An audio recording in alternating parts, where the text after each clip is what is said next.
राजा के पास सब कुछ था, सोने से भरे खजाने, चांदी, हीरा मोती। राजा ही था भाई।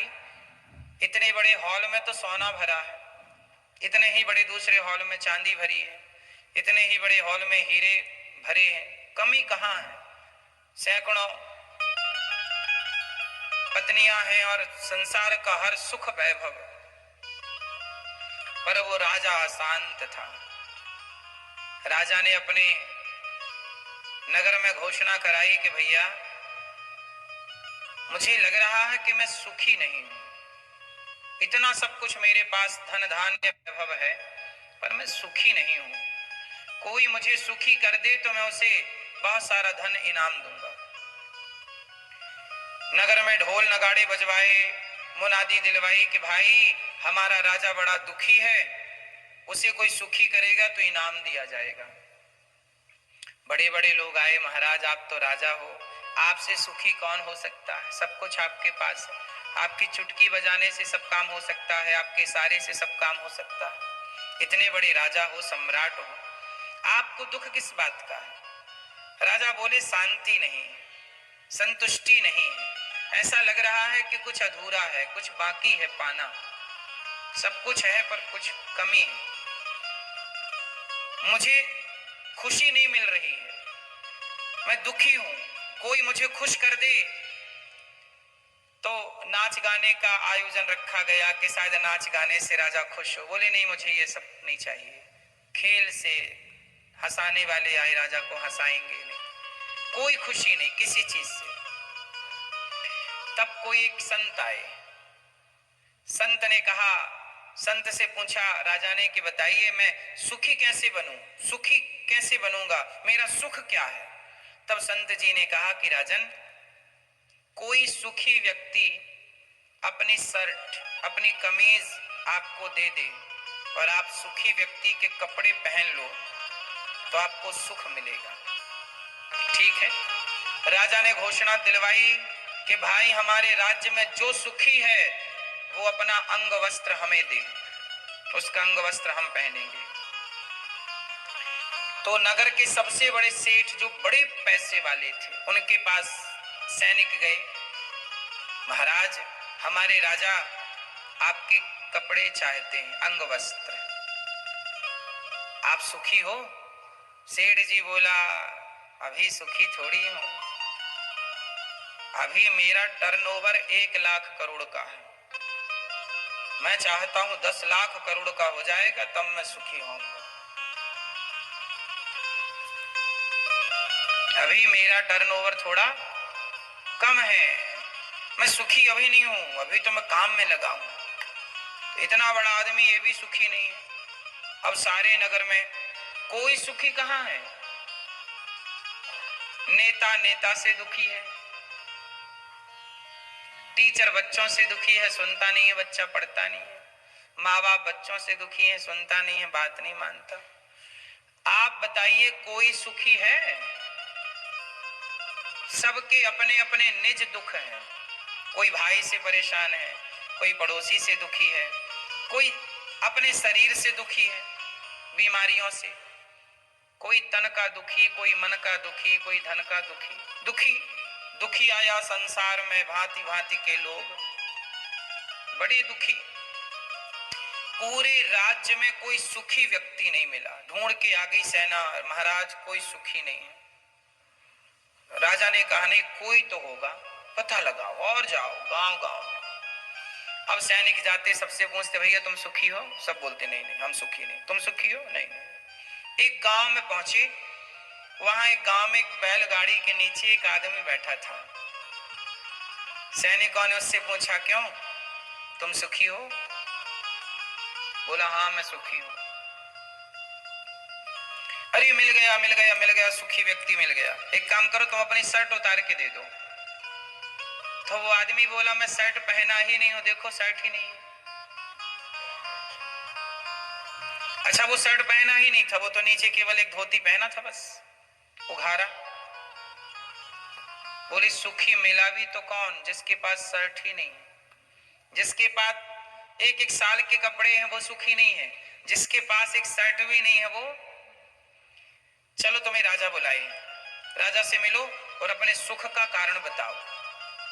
वो बोला कि सुनो, मैं राजा के पास क्यों जाऊं, राजा को कुछ जानना है तो मेरे पास आए, मैं तो सुखी हूं। बोली राजा तुम्हें धन देगा। अरे पागल, जब मुझे शर्ट की जरूरत नहीं है। बोले तुम्हें हाथी घोड़ा सोना चांदी जो चाहिए देगा। बोले जो सुखी है उसे दुखी लोग क्या दे सकते हैं, तुम्हारा राजा तो खुद दुखी है, उसका घोड़ा उसका सोना मुझे सुखी बनाएगा क्या? यदि सोना सुखी बना सकता था तो राजा के पास सोना भरा है, राजा ही ना सुखी हो जाता। चांदी सुख देती तो राजा के पास चांदी भरी है, सुखी ना हो जाता। जब राजा की चांदी और राजा का सोना राजा को सुख ना दे पाया तो राजा का सोना चांदी मुझे सुख देगा, इसलिए मुझे नहीं चाहिए। अब तो राजा के पास सूचना गई, महाराज वो आ नहीं रहा है, इतना सुखी है, बोलता है कि राजा को बुलाओ। राजा अपनी गाड़ी घोड़ा सेना लेके गए। महाराज मुझे सुखी होने का मंत्र बताओ, आप इतने सुखी कैसे हैं, ये सुख कहां से आया? आपके पास तो कुछ भी नहीं है, पहनने को कपड़ा नहीं है, खाने का कल का बंदोबस्त नहीं है, और आप कह रहे हो मैं सुखी हूं। तब वो व्यक्ति बोला, वो संत बोले कि भाई राजा ये बता, सुखी होने के लिए क्या चाहिए? आप लोग बताइए जरा, मैया सुखी होने के लिए क्या चाहिए? कितना पैसा चाहिए सुखी होने के लिए? क्या चाहिए?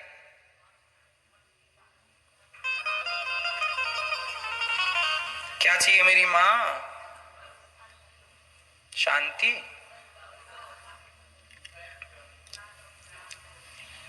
प्रेम। ये बोली अभी नहीं बताऊंगा। एक दिन राजा अपनी सेना छोड़ के, राजसी वस्त्र छोड़ के, सामान्य कपड़े पहन के राजा आए, हाथ जोड़ के बोले महाराज अब तो बताओ कि आप इतने सुखी कैसे हो, इस सुख का मंत्र क्या है? हम इतने बड़े राजा हैं फिर भी इतना प्रसन्न नहीं है जितना आप पेड़ की छांव में प्रसन्न हैं। तब संत जी ने कहा कि देख, मैं भी गृहस्थ हूं, मेरी पत्नी है, मैं गाड़ी चलाता हूं, जो पैसे कमाता हूं मैं भी पैसे कमाता हूं, लेकिन मैं जितना कमाता हूं ना ईश्वर की कृपा से उसे पर्याप्त मान लेता हूं, जितना ईश्वर को देना है उतना देंगे। जो मैं कमाता हूं, जिस हाल में रहता हूं, मेरे भगवान मुझे जिस हाल में रखते हैं, मैं उस हाल में ईश्वर की कृपा मान करके प्रसन्न रहता हूं, और जितना मिल जाए उसमें संतुष्ट हूं। मेरी पत्नी मेरे से बहुत संतुष्ट है, मैं अपनी पत्नी से बहुत संतुष्ट हूं। जब मैं अपनी पत्नी से संतुष्ट हूं तो मुझे किसी दूसरी स्त्री की जरूरत नहीं है। जब मेरी पत्नी मुझसे संतुष्ट है तो उसे किसी दूसरे पुरुष की जरूरत नहीं है। जब मैं अपनी कमाई से प्रसन्न हूं, मैं 10 रुपए कमा लेता हूं या 20 रुपए, उसी से मेरा हो जाता है। उसके बाद कोई बच जाता है तो मैं साधु को किसी को भोजन भी करा देता हूं, तो मैं संतुष्ट हूं। तू इतना बड़ा राजा है, तू बता संतुष्ट है? इतना होने के बाद तुझे हाय हाय और मिल जाएगा। इसलिए संतुष्टि, जिसके जीवन में संतोष है, अपनी पत्नी में संतोष, अपने पुत्र में संतोष, अपनी कमाई में संतोष, जितना दिया है मालिक ने उसमें संतोष, कोई गाली देता है उसमें संतोष, कोई अपमान करता है तू करता रहे संतोष, सम्मान करे तो संतोष, अपमान करे तो संतोष, हर प्रकार से संतुष्टि। अब बता राजा, तू अमीर है कि मैं अमीर हूं? आप बताओ कौन अमीर है? क्या इतनी संतुष्टि आपको करोड़ों पाके मिली? आपको जरा कोई गाली दे दे, जरा कोई अपमान कर दे, आप प्रभावित हो जाते हो। आपको कोई गाली दे दे आप प्रभावित होते हो, कोई आपकी स्तुति कर ले, आरती उतार ले, आप प्रभावित हो जाते हो, जरा सा नुकसान हो जाए प्रभावित हो जाते हो। इसलिए जो संसार से प्रभावित हो रहा है वो सुखी कैसे हो सकता है? जो संसार की किसी भी गतिविधि से, किसी भी प्रकार से संसार से प्रभावित ना हो वही तो सुखी है।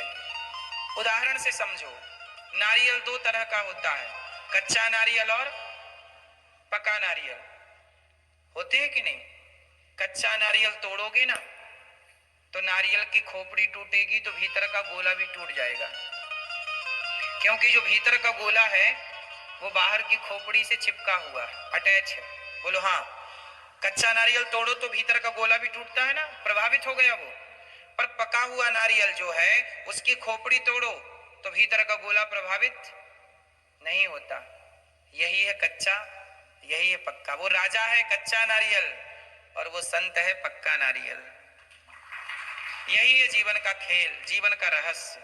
जो कच्चा है ना वो चिपका हुआ है, कच्चा नारियल चिपका है खोपड़ी से। आप भी संसार से चिपके हैं, बेटी से, बेटा से, परिवार से, पैसे से, संसार से। संसार को जरा भी कुछ होता है आप प्रभावित होते हैं। आपको लगता मैं मर गई, मैं मर गया, मैं मर गई, मैं मर गया। लेकिन जो पका हुआ है वो कैसा है? संसार में कुछ भी घटनाएं घट रही हैं उससे उसका कोई प्रभाव नहीं, क्योंकि वो जान रहा है कि ये तो होनी है, होनी तो होके रहे, अनहोनी ना होए। राम को वनवास जाना था, ये दशरथ जी को पहले से पता था कि वनवास जाना है, होनी रोक थोड़ी पाए। जो घटना घट रही है, जो हो रहा है वो निश्चित है, इसलिए प्रभावित ना होइए। संसार का प्रभाव, नारियल का खोपड़ी टूटे टूटने दीजिए, गोला मत टूटे, आप प्रभावित ना होइए। संसार में सुख दुख हानि लाभ जीवन मरण ये 6 घटनाएं रोज घटेंगी। 6 घटनाएं नित्य। क्या क्या? हानि लाभ, हानि और लाभ ये रोज होगा। हर पल हानि है और हर पल लाभ है। बोलो हाँ। कल जितना कमाए थे जरूरी नहीं है कि आज भी उतना ही कमाओगे। कल जितना हंसे थे जरूरी नहीं है कि आज भी उतना हंसोगे। कल जितना रोए थे जरूरी नहीं है कि आज उतना रोओगे। कल जितना दुख था जरूरी नहीं है कि आज उतना दुख है। ये हानि लाभ, जीवन मरण, जन्म मृत्यु ये चलेगा, इसे आप रोक नहीं सकते। और हानि लाभ जीवन मरण, यश अपयश, यश अपयश, इज्जत बेइज्जत, ये सब चलता रहेगा क्रम। इसलिए संसार की किसी भी घटना से आप प्रभावित, हानि हो कोई बात नहीं, लाभ हो कोई बात नहीं, जीवन मिले कोई बात नहीं, मरण मिले कोई बात नहीं, यश मिले कोई बात नहीं, अपयश मिले, जो हर चीज से प्रभावित ना होकर आत्मज्ञान में, आत्मचिंतन में, भगवान के चिंतन में मस्त है।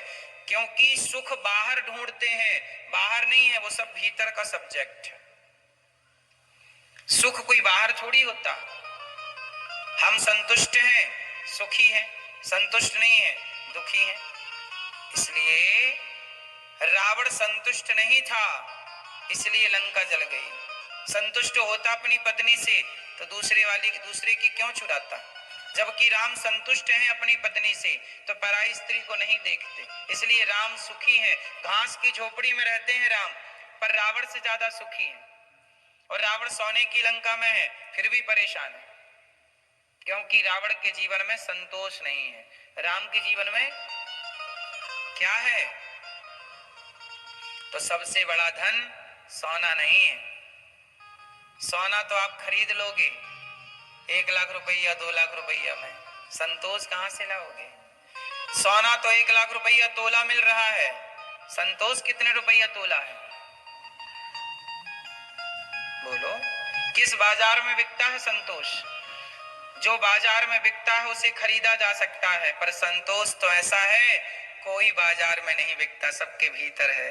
वो भीतर का संतोष लोग ढूंढ ना पाए, बाहर शांति ढूंढने भागते हैं। कहाँ शांति, कहाँ शांति, कहाँ शांति?